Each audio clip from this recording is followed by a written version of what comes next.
The Universal Search. Why we all feel lost. The Borderless Crisis.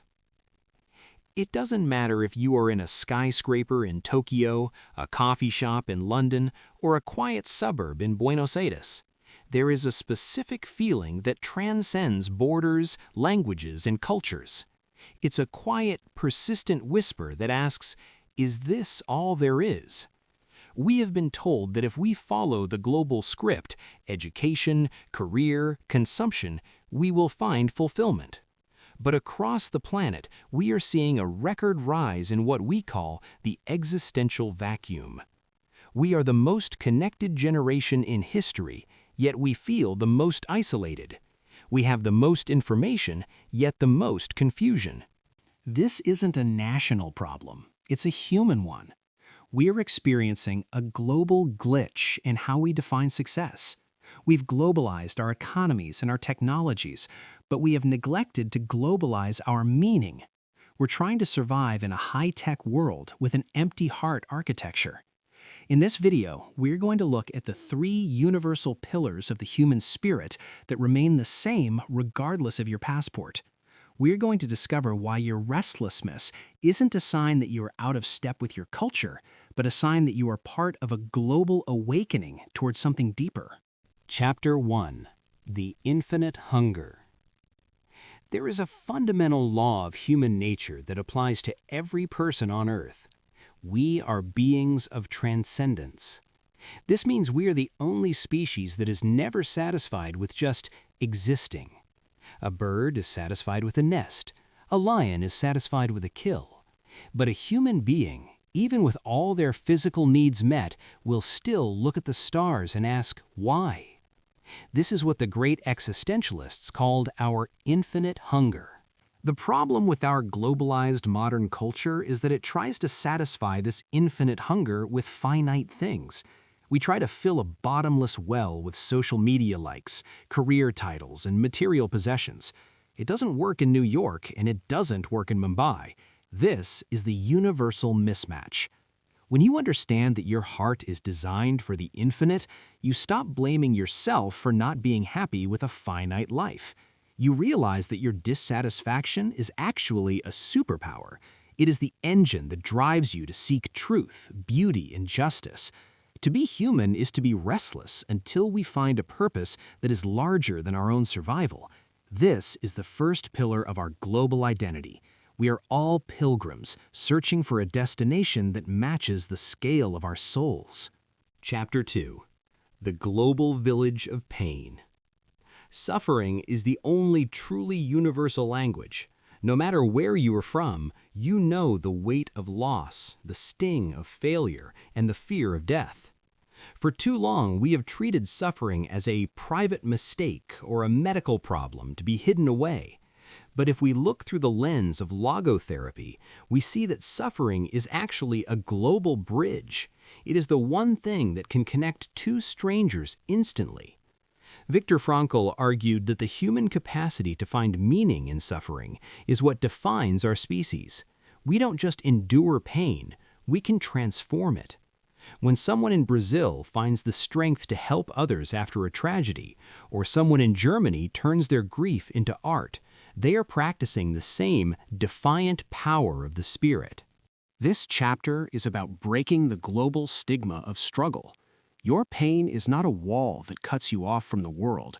It is a door that leads to a deeper connection with the rest of humanity. When we stop asking, why is this happening, and start asking, how can I use this to serve, we move from individual suffering to universal contribution.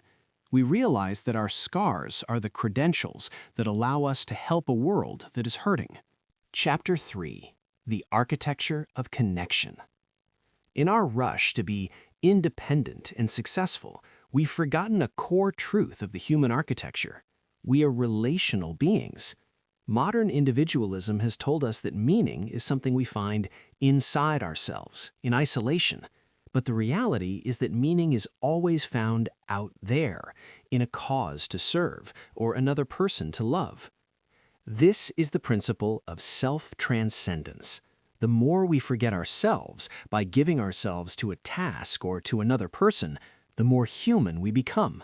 This is true in every culture, from the communal traditions of the East to the fast-paced societies of the West. When we live only for ourselves, we become existentially malnourished. To build a life of meaning in a globalized world, we must look beyond our own borders, both geographical and psychological. We must ask, who is calling for my help, and what task is waiting for my unique signature? By shifting our focus from self-improvement to self-giving, we solve the paradox of happiness. You don't find happiness by looking in a mirror, you find it by being a window for something greater. This is the final pillar of the unshakable mind, a life that is anchored in the service of a reality larger than the I. Chapter 4. The Language of Responsibility. In every culture, we have been conditioned to ask, what can I expect from life? We ask it when we choose a career, when we enter a relationship, or when we move to a new country. But this question is the root of our global frustration because it places the burden on a world that is often indifferent. To find an unshakable path, we must perform a radical linguistic flip. We must stop asking what we expect from life and start asking, what does life expect from me? This is the core of responsibility. This word has been globalized to mean duty or burden, but its true meaning is responsibility, the ability to respond to the unique questions that life poses to you every single day. Viktor Frankl argued that a human being should not ask what the meaning of his life is, but rather he should realize that he is the one being questioned. Whether you are in a boardroom in London or a small farm in Kenya, life is constantly addressing you through your circumstances. Every problem you face is a question waiting for an answer. Every person you meet is a call for a specific response. When you view your life as a series of assignments rather than a series of rights, your perspective shifts. You no longer wait for life to become easy to be happy. You find meaning in the very act of responding with integrity to the difficulty. This is a global truth. We don't find meaning by demanding it. We find it by fulfilling the tasks that life sets before us. Chapter 5. The Storehouse of Humanity. We are obsessed with the new. Global culture is driven by the next trend, the next update, and the next moment. This creates a terrifying anxiety, the fear that if we aren't in the moment, we don't exist, and once the moment passes, it's gone forever. But this is an illusion that leaves the modern person feeling incredibly fragile. We feel like we are walking on a tightrope over a void of nothingness. We need to recover a concept that is safe from time, the Storehouse of Being. Think of reality as a permanent archive. Every courageous act, every honest word, and every silent sacrifice made by anyone, anywhere in the world is rescued into this archive. Nothing is ever lost. The past is not something that was, it is something that is irretrievably saved. This means that your life's work, the character you've built, the love you've given, is safe. It is deposited into the history of humanity. When you understand this, the global pressure to be famous or be seen vanishes. You don't need the world to validate your meaning, because your meaning is already a permanent fact of existence. You are building a monument in the Storehouse of Being, brick by brick, choice by choice. This provides a deep, quiet confidence that transcends cultural success metrics. You aren't chasing a fleeting future, you are harvesting a permanent reality. Chapter 6. The Global Awakening. We arrive at the final synthesis of our journey. We have seen that our restlessness is a compass, our pain is a bridge, and our lives are an assignment. But there is one final step, the realization that your search for meaning is part of a global awakening. We are moving away from an era of empty consumption and into an era of intentional existence. The world doesn't need more optimized workers or successful consumers. It needs people who are alive with purpose. As you find your unique why, you become a node in a global network of meaning.